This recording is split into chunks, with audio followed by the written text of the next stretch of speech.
Strategies to motivate your student athlete. A presentation by Darcy Thomas. Whether you are the parent, educator, or coach, let's take a look at how we can best motivate our student athletes. First of all, what is motivation? Motivation is simply having a reason or desire to accomplish a goal and the determination to keep working towards it.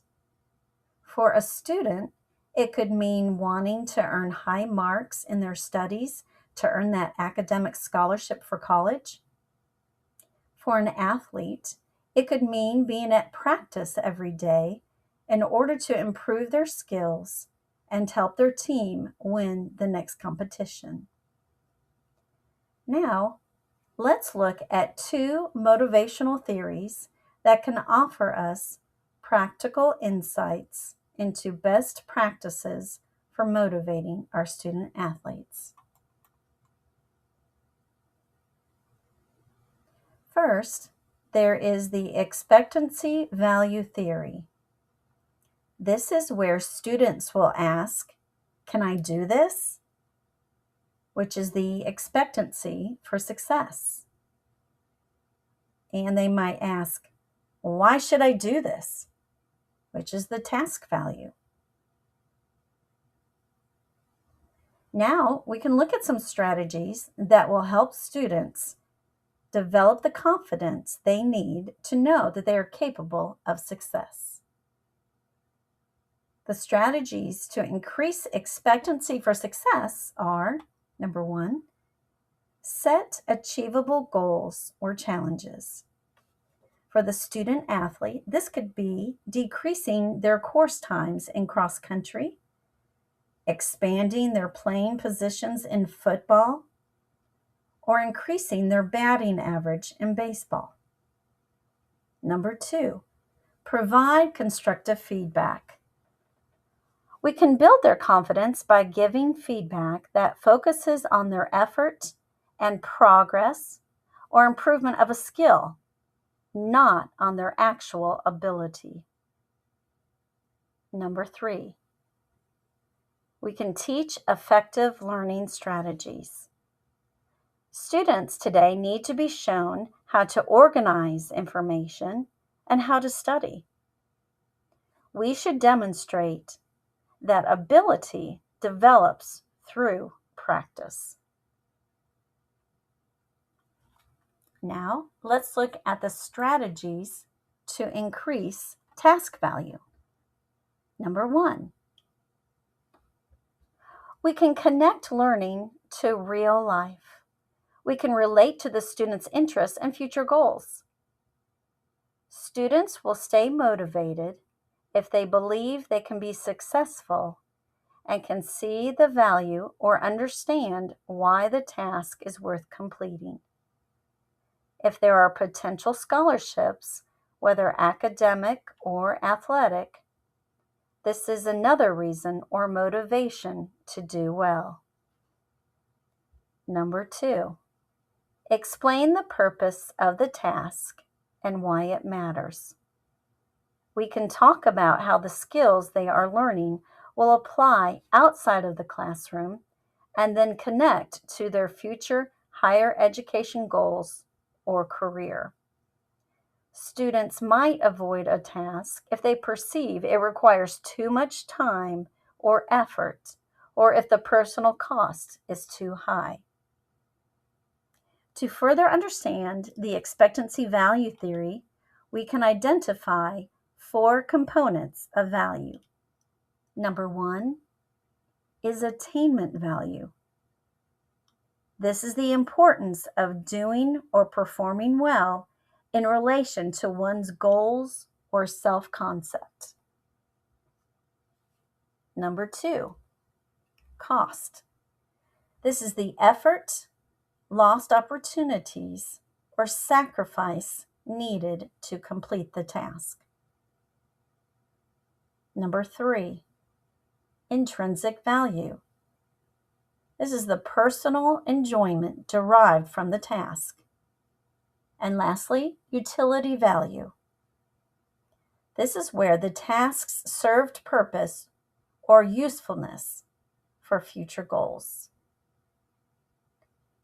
Now I'd like to examine the next theory of motivation that I chose, and that is the goals or goal orientation theory. This theory suggests that students' motivation depends on their goals, whether academic or athletic. And these goals affect how they respond to challenges and successes. There are four common goal orientations and 4 motivational strategies. To begin with, let's look at the goal orientations. The first one is mastery approach. This is where students want to learn and improve and accomplish a new skill. An effective strategy for this approach is to help students set realistic, achievable goals and encourage them to monitor and reflect on their own progress in the classroom and on the athletic field. Next, we have mastery avoidance. This is where students want to avoid mistakes or failing to master a task. As teachers and coaches, we can remind students that mistakes are a natural part of learning, and they can view them as an opportunity to learn, and also that perfectionism is not being realistic. Then we have performance approach. This is where students want to outperform other students or earn a higher grade. We can encourage these students to focus on improving skills and understanding concepts rather than focusing on competition. We should emphasize individual growth and not compare students with one another. The last goal orientation is performance avoidance. This is where students want to avoid looking incompetent. I have seen this so much in the high school classes, especially with the boys. To support these students, we can create a supportive environment where we encourage effort and persistence. We can have a place where students feel comfortable trying difficult tasks and then can reflect on what strategies worked and if there was any improvement.